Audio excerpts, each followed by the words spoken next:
जैन धर्म के सबसे पवित्र स्थल सम्मेद शिखर जी को पर्यटन स्थल बनाने की योजना का विरोध लगातार जारी है। हालांकि केंद्र सरकार ने जैन समाज के विरोध के बाद अपना आदेश वापस ले लिया है, लेकिन राजस्थान के जयपुर शहर में सरकार के फैसले के खिलाफ 2 जैन मुनियों ने अपने प्राण त्याग दिए हैं। देखिए ये खास रिपोर्ट। अहिंसा धर्म का पालन करने वाला और देश के सभी धर्मों से सद्भावपूर्ण व्यवहार रखने वाला जैन समाज इन दिनों आंदोलित है। वजह है झारखंड के गिरहिट जिले में स्थित सम्मेद शिखर जी को पर्यटन स्थल घोषित करने का वह आदेश जो केंद्र सरकार ने राज्य सरकार के प्रस्ताव पर 3 साल पहले लिया था, और इसी आदेश के आधार पर गिरहिट के जिला कलेक्टर ने सम्मेद शिखर जी का विकास कराने के बहाने इसे लागू करने का निर्णय लिया था। लेकिन यह फैसला जैन धर्म के मानने वाले अनुयायियों को रास नहीं आया। इसे जैन धर्म की अस्मिता पर सीधा हमला बताया।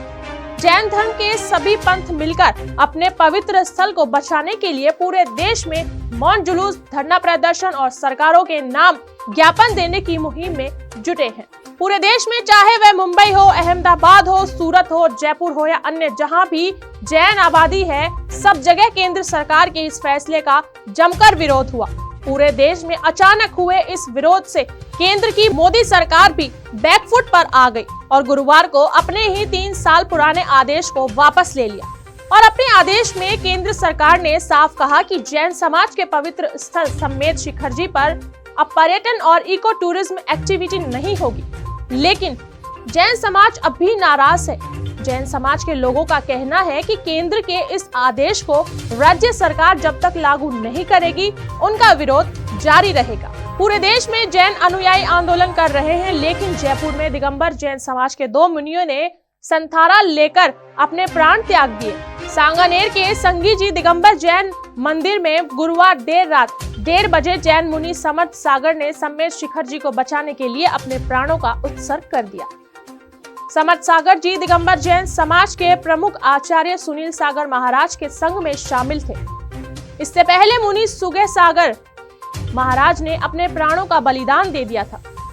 2 मुनियों के बलिदान से पूरे देश में जैन समाज में केंद्र और झारखंड सरकार के खिलाफ गहरा आक्रोश व्याप्त है। जैन धर्म के मानने वाले लोगों का कहना है कि सम्मेद शिखर जी के मामले में अब भी स्थिति स्पष्ट नहीं है। दोनों ही सरकारें गोलमोल बात कर रही है और जब तक स्थिति स्पष्ट नहीं हो जाती, पूरे देश में शिखर जी बचाओ आंदोलन जारी रहेगा। गौरतलब है कि जैन समाज की प्रमुख मांग को मानने के लिए सरकार पर चारों ओर से दबाव बनाया जा रहा है। इसी के चलते गुरुवार को केंद्र सरकार ने सम्मेद शिखर जी में पर्यटन गतिविधियों को रोकने के लिए आदेश जारी किया, लेकिन इसकी अनुपालना राज्य सरकार को ही करनी है। और इस साल झारखंड में भी विधानसभा चुनाव होने वाले हैं। ऐसे में इस मसले पर भाजपा और वहां के दलों की ओर से लगातार राजनीति की जा रही है। देश में जैन समाज की भूमिका को शांत माना जाता है, लेकिन इस मसले पर समाज ने जो आक्रामकता दिखाई है, उसे कई सवाल खड़े हो गए हैं। शुभ 24 न्यूज के लिए कमल जैन की रिपोर्ट।